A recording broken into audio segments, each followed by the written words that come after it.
So a guy named Nathan asked me the same question 3 times on 3 different videos.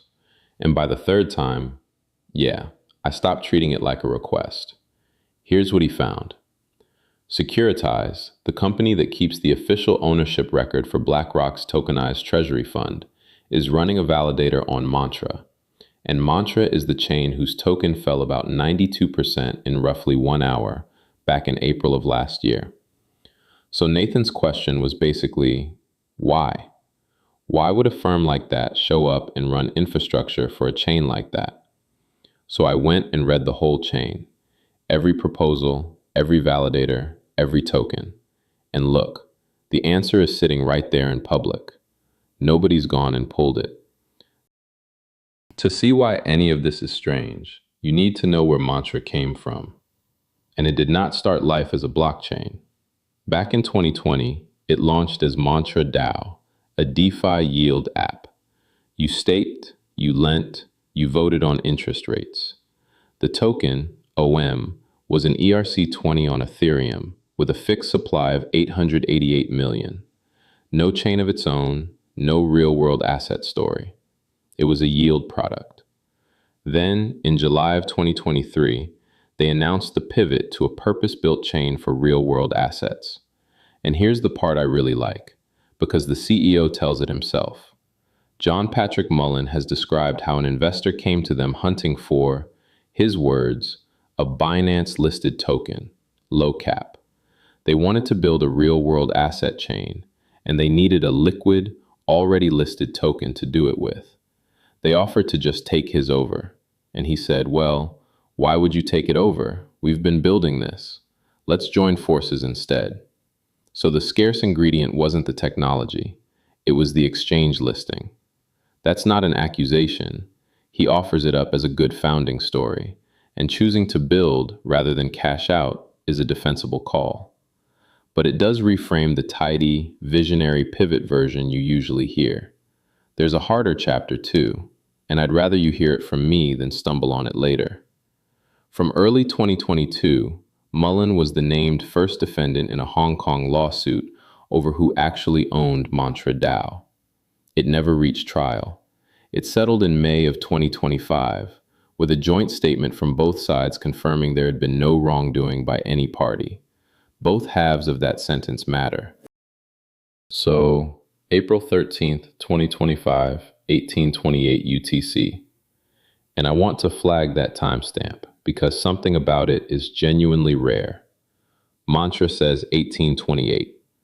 OKX, completely independently, says 2:28 and 32 seconds Hong Kong time, the same minute. The company and the biggest exchange involved agree on when it started to within 32 seconds. That almost never happens. It was Sunday evening in Europe, early Monday in Asia, the thinnest liquidity window of the whole week.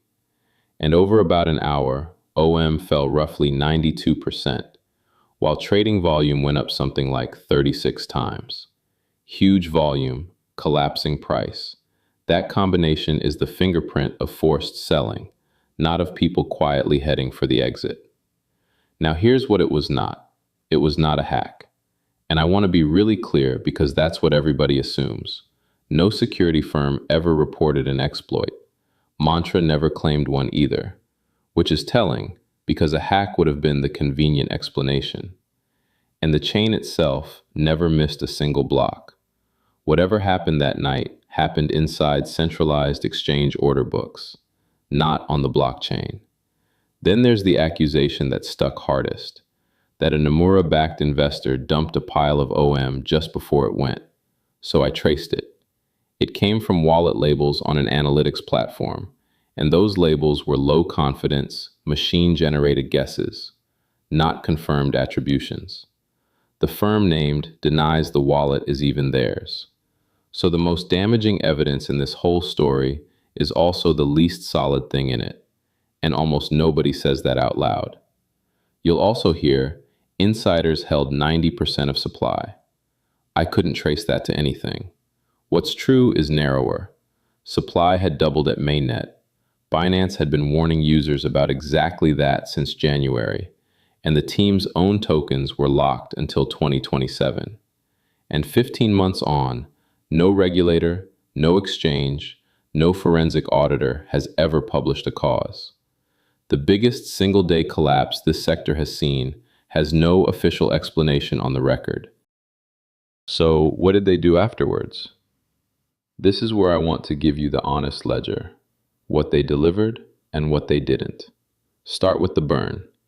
10 days after the crash, MANTRA announced 300 million Ohm would be destroyed, and Mullen personally put up his own 150 million allocation. They published the burn address, so I went and checked it.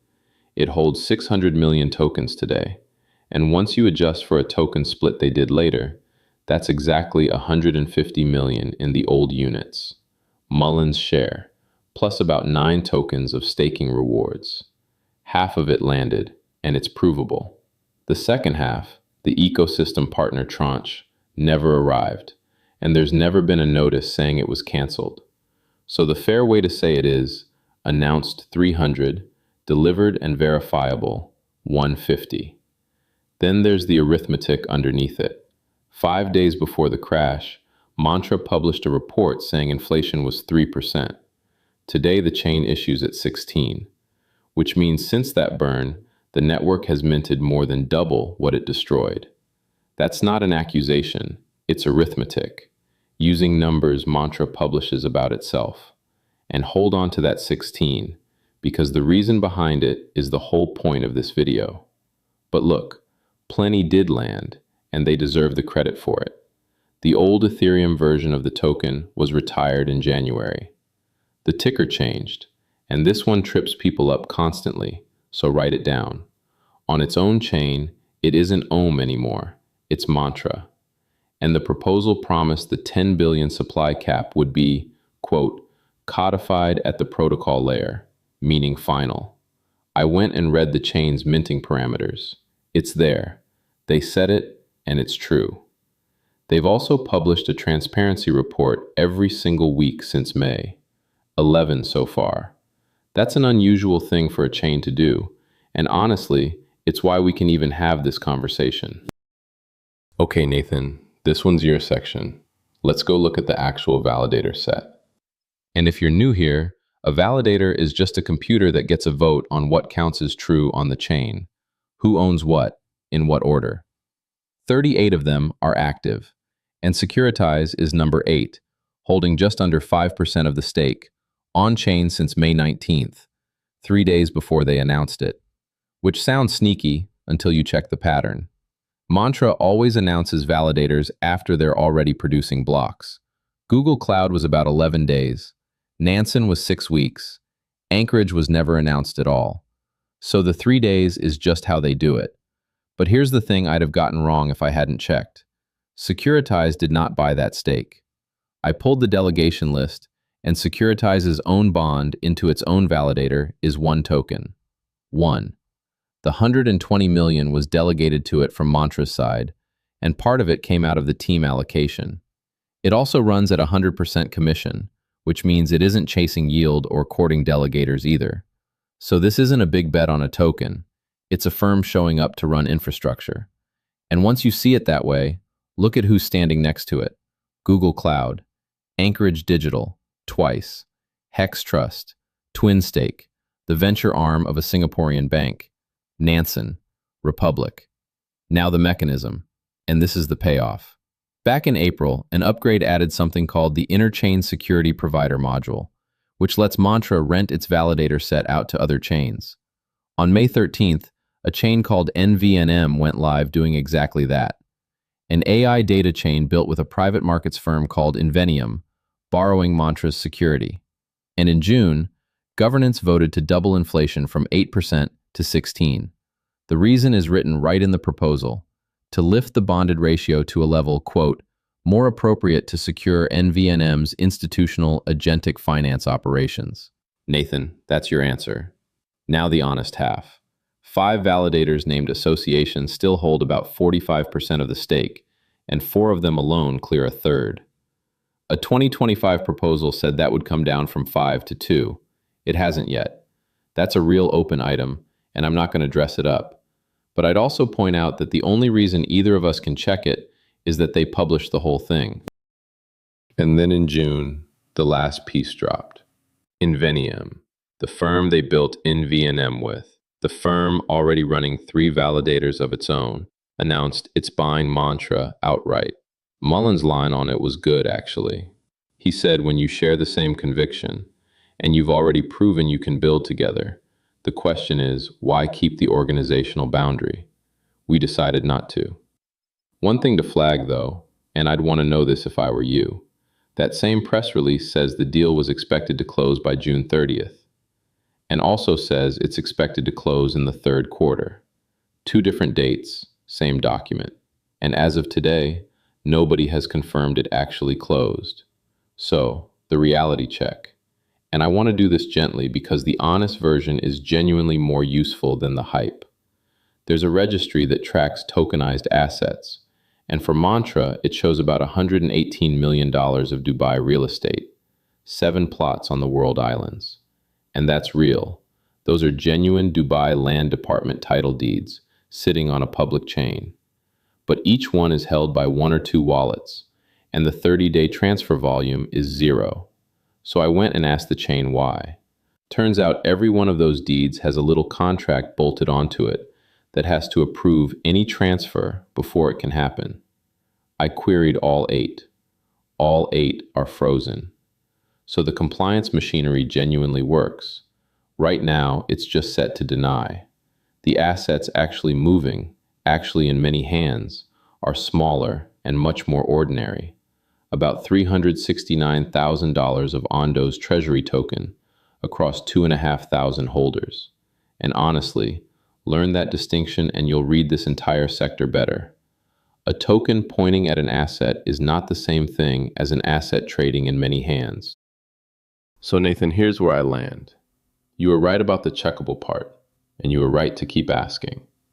Securitize is running that validator, and the sequence you spotted is real. The piece I can't hand you is the stress test part. I looked.